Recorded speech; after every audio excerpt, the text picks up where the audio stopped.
ये प्रथम वर्ष हम लोग हड़प्पन सभ्यता के बारे में जानकारी ले रहे थे, जिस कड़ी में आज हड़प्पन काल में सामाजिक जीवन, वहाँ पर लोगों का रहन सहन और हड़प्पन लिपि, हड़प्पन कला, इसके बारे में जानकारी लेंगे। हड़प्पन सभ्यता, जैसे कि हम सभी को मालूम है कि उन्नत और विकसित सभ्यता थी, और इसके जो आवास गृह थे, रहवासी मकान थे, उससे अंदाजा लगता है कि परिवार जो है वो इस सभ्यता की मूल इकाई रहा होगा। समाज में निश्चित तौर पर 4 वर्ग रहे होंगे। पहला वर्ग जो है, जो पुजारी या चिकित्सक या ये वाला वर्ग रहा होगा, शासन करने वाला वर्ग, जो कि समाज के सबसे ऊपर पायदान पर था। दूसरा वर्ग योद्धाओं का रहा होगा, जबकि इसके हमारे पास कोई ठोस प्रमाण नहीं है, पर अस्त्र शस्त्रों से दुर्ग जिस तरीके से बनाए गए हैं वहाँ पर प्रहरियों के रहने के लिए, और इस विकसित और संपन्न शहर को सुरक्षा के लिए निश्चित तौर पर जो है वो योद्धा रहे होंगे, जो कि इसकी सुरक्षा करते हैं। तीसरे स्तर पर जो है वो व्यापारी हैं, दुकानदार हैं, शिल्पी, कारीगर, ये वाला जो है ये तीसरा वर्ग रहा हो, क्योंकि उसमें उस समय मकान और उससे संबंधित कार्य और कला जो है वो एकदम विकसित अवस्था में, तो डेफिनेटली जो है वो कारीगर या वर्कर्स जो है वो उस समय रहे होंगे। स्पेशलाइज्ड जो है वर्कर्स उस समय रहे थे। तो तीसरा वर्ग जो है वो इन लोगों का होगा, और चौथा वर्ग जो है वो जो घरों में काम करने वाले होंगे, या श्रमिक हैं, किसान हैं, ये चौथा वर्ग रहा होगा। तो ये 4 वर्ग उस समय हड़प्पन समाज का हिस्सा जो है वो रहे होंगे, और अपने अपने अनुरूप जो है वो कार्य करते होंगे। पारिवारिक जो है वो उस समय इकाई रही होगी, छोटे परिवार भी होंगे, बड़े भी होंगे, क्योंकि कई मकान जो हैं वो 2 मंजिला मकान मिले हैं। तो उससे ये पता चलता है कि परिवार जो है वो एक बड़ी इकाई रहा होगा। उस समय रहन सहन ये माना जाता है कि कपड़े जो है सूती और ऊनी दोनों इस्तेमाल में लिए जाते थे, और पुरुष जनरली जो है वो कमर से नीचे एक वस्त्र डालते थे, जिसको भी अगर हम देखें तो आधुनिक धोती का कुछ मिलता जुलता रूप रहा होगा, और महिलाएं जो है वो ऊपर एक कपड़ा या शॉल तरह से ओढ़ती थी, जो एक कंधे के नीचे से होकर दूसरे कंधे के ऊपर आता। तो ये इस तरह से ऊनी और सूती पहने जाते थे, और 2 कपड़े जो है वो पहने जाते थे, एक निचले भाग में और एक ऊपरी भाग में। हड़प्पन काल में केश सज्जा का जो है वो हड़प्पन वासियों को बहुत शौक था। पुरुषों के भी बाल और बड़ी दाढ़ी जो है वो रखते थे, जिसको वो संवार के रखते थे। औरतों के केश भी बड़े बड़े होते थे, चोटियाँ बना के सर के ऊपर जो है वो उसको लपेट देती थी, और उसको पिनों से भी जो है वो सजाया जाता था। और इसके साथ साथ औरतों को श्रृंगार का बहुत शौक था, और अवशेषों में लिपस्टिक जैसी भी चीज़ मिली है, एक स्नेल या घोंघा क्या जो घर होता है उसके अंदर पाउडर जैसी चीज़ मिली है, तो वो संभवतः पाउडर की तरह ये प्रयोग करते थे। तो पाउडर भी यूज़ करते थे, लिपस्टिक भी यूज़ करते थे, काजल जो है वो भी मिला है, और इसके साथ साथ जेवर जो है वो बहुत सारे पहने जाते थे। जेवर में भी सभी तरह के जेवर थे, जो है वो अंगूठियाँ थी, पायजेब थी, कनफूल थे, गले के हार थे, ये सारी जो है वो चीज़ें या जेवर उस तरह उस समय जो है प्रयोग में लिए जाते थे, औरतें पहनती थी।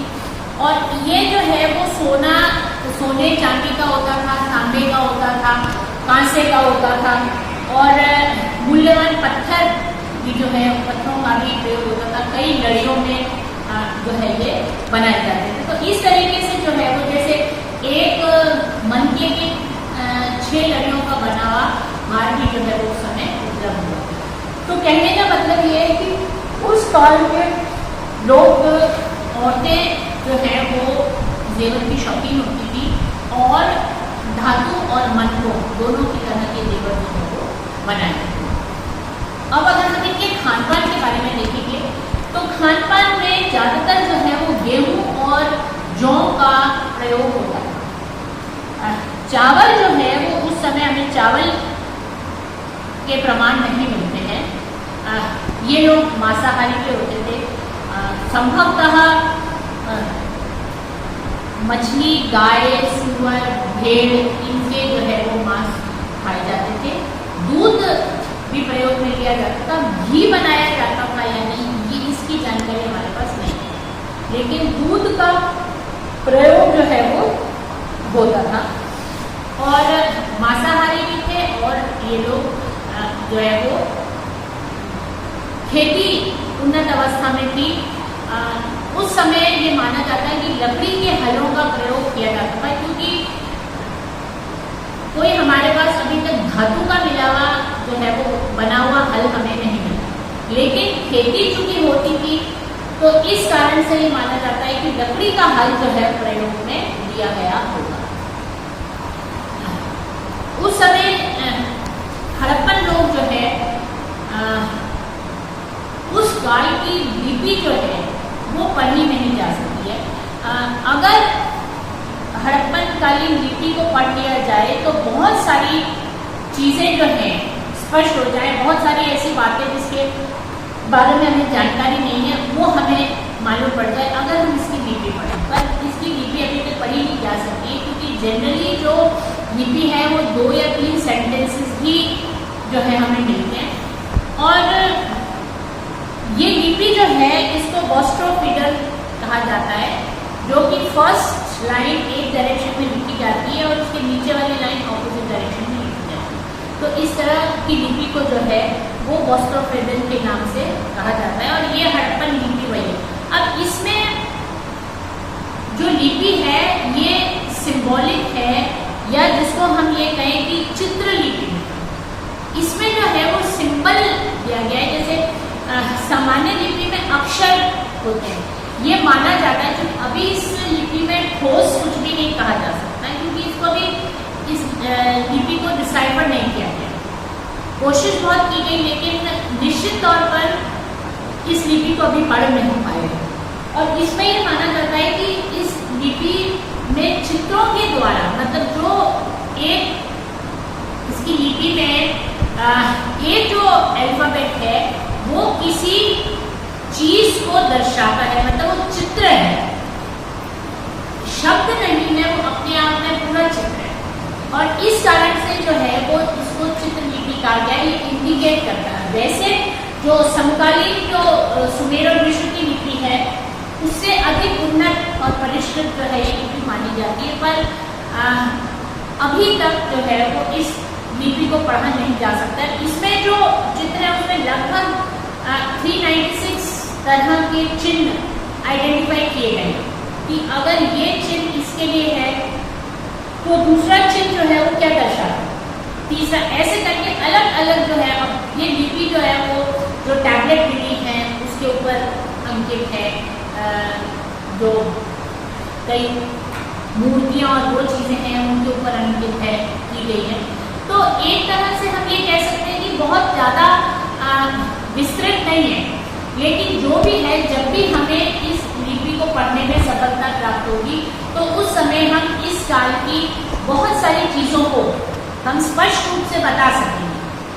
क्योंकि जैसे इसमें कई टैबलेट में या सील में जो है जो लिपि ऊपर दी गई है उसके नीचे अलग है और दूसरी टैबलेट में अलग। तो इसमें ये समझने में ये कठिनाई आ रही है कि जब एक जगह चित्र लिपि अगर इस भाषा को मानते हैं तो एक चित्र के ऊपर जो अल्फाबेट है वो दूसरे जिनके ऊपर भी वही होना चाहिए, लेकिन ऐसा नहीं है, भिन्न भिन्न। इस कारण से इसको लिपि को अभी तक पढ़ा नहीं जा पाया है। और जब भी ये लिपि जो है पढ़ी जा सके तब बहुत सारी बातें जो है वो स्पष्ट हो जाएंगी। दूसरा, हड़प्पनकालीन कला जो है वो भी बहुत विकसित थी। इसके अंदर जो है स्त्रियों की, पुरुषों की और कई स्थान पर जो है वो जानवरों की मूर्तियां भी मिली हैं। इसमें लाल पत्थर प्रयोग में लिया जाता था, चूना पत्थर, अमेजन पत्थर, सूटिंग वगैरह, ये अलग अलग थे। पर संभवतः चूंकि ये पत्थर बाहर से लाए जाते थे, इस कारण से ये बहुत कम और महंगे उपलब्ध होते होंगे। तो धातु की मूर्तियां भी बनाई गई हैं, तांबे की, पीतल की मूर्तियां भी बनाई गई हैं। और इसमें जो है मोहनजोदड़ो में एक मूर्ति जो है बहुत ही महत्वपूर्ण है, बहुत सुंदर है। उसमें एक पुरुष की मूर्ति, उसका सर जो है वो टूटा हुआ है, लेकिन उसका अधर भाग जो है बहुत ही सुंदर और प्रपोर्शनेट बनाया गया है। जो मानव शरीर है उसके बिल्कुल प्रपोर्शनेट बनाया गया है, हालांकि उसका सर जो है वो टूटा हुआ है और उसके सर पर बाल है और मुख में दाढ़ी है। बाल भी काफी अलंकृत जो है वो किए गए हैं। और ये माना जाता है कि शायद ये जानी की मूर्ति होगी या किसी योगी की मूर्ति होगी, लेकिन मूर्ति जो है वो अत्यंत सुंदर है। फिर दो और पाषाण मूर्तियां मिली है। एक लाल पत्थर की बनी जो है वो मानव मूर्ति है, ये भी बहुत सुंदर है। इसमें माना जाता है कि इसके अलग अलग बनाए गए हैं, इसके अंग जो है वो अलग अलग बनाकर और उसके बाद जो है वो जोड़े गए हैं। और दूसरी मूर्ति जो है वो काले पत्थर की है, जो किसी नर्तक की प्रतीक होती है।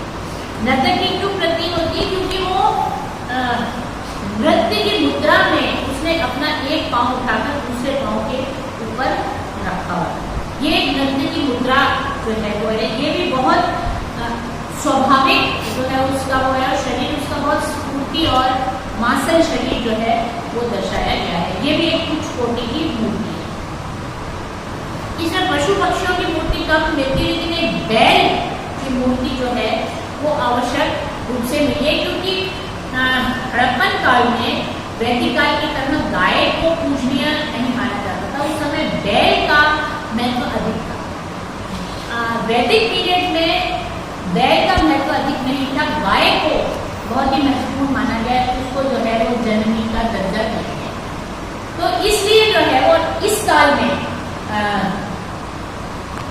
हड़प्पन पीरियड में जो है वो बैलों को महत्व दिया गया। गाय से ये लोग परिचित थे, उसका दूध भी प्रयोग में लेते थे, लेकिन जो है वो उसको पूजनीय गाय को नहीं माना गया। हड़प्पन लोग जो है धातु से परिचित थे, उसको धातु को गलाना, पीटना, उसको काटना, उसको ढालना, उसको शेप देना, इसमें जो है ये लोग दक्ष थे। और ये धातु से कई चीजें जो है वो बनाते थे। चन्नूदारों से पीतल का एक बत्तख प्राप्त हुआ है। कई स्थानों पर जो है वो बच्चों के खिलौने प्राप्त हुए हैं। और मोहनजोदड़ो में एक नर्तकी की मूर्ति मिली है, जो कि दाएं पैर पर खड़ी है और बाएं पैर इसका ऊपर है नृत्य की मुद्रा में। और ये जो है मूर्ति, उसकी भाव भंगिमा अत्यंत ही सुंदर और मोहक है। और ये मूर्तियां जो है हम ये कह सकते हैं कि कला की दृष्टि से ये मूर्तियां जो है अत्यंत ही सुंदर और सजीव है। तो इस तरीके से हम ये मानते हैं कि हड़प्पन काल में पाषाण और तांबे और पीतल का जो है वो काम होता था। मूर्तियां जो है अत्यंत सुंदर बनाई जाती थी। हड़प्पन काल में कृषि और पशुपालन दोनों का महत्वपूर्ण स्थान था। कृषि होती थी क्योंकि व्यापार भी होता था, धान मान आता भी था। जैसे कि मैंने पिछली क्लास में बताया था कि जो भंडार थे उसके अंदर गेहूं और जौ के दाने भी मिले, तो संभवतः या तो माल बाहर जाता होगा हड़प्पा में आता होगा, इन सभ्यताओं में। तो गेहूं और जौ की खेती जो है वो होती थी। गेहूं की खेती जो है संभवतः इस काल में नहीं हुई। तिल के बारे में जो है ये लोग जानते थे, और कपास की खेती भी होती थी, क्योंकि सूती अगर वो वस्त्र पहनते थे तो उसके लिए जो है वो कॉटन की या सूत की खेती आवश्यक थी। नारियल, केला, खजूर, अनार, इन सब से भी ये लोग परिचित थे। हम ये मानते हैं कि उस समय इन वस्तुओं की भी खेती की जाती है। खेती के साथ साथ पशुपालन भी होता था, चूंकि उस समय हरे भरे जगहों की कमी नहीं थी, तो कितने भी पशु रख सकते थे। बैल, गाय, भैंस, सुअर, कुत्ते आदि ये सब पाले जाते थे। और हड़प्पन वासी हाथी से भी परिचित थे, तो इसका मतलब ये है कि वो हाथियों के बारे में भी जानते थे। और पालतू जानवर पाले जाते थे, बिल्ली, बंदर, खरगोश, हिरण, मुर्गा, मोर, तोता, उल्लू आदि, ये जानवरों के बारे में ये परिचित थे। ऊंट के बारे में जो है वो कोई प्रमाण नहीं मिला। तो मेनली ऊंट और व्याघ्र जो है इसके बारे में हड़प्पन वालों को जानकारी नहीं। धन्यवाद।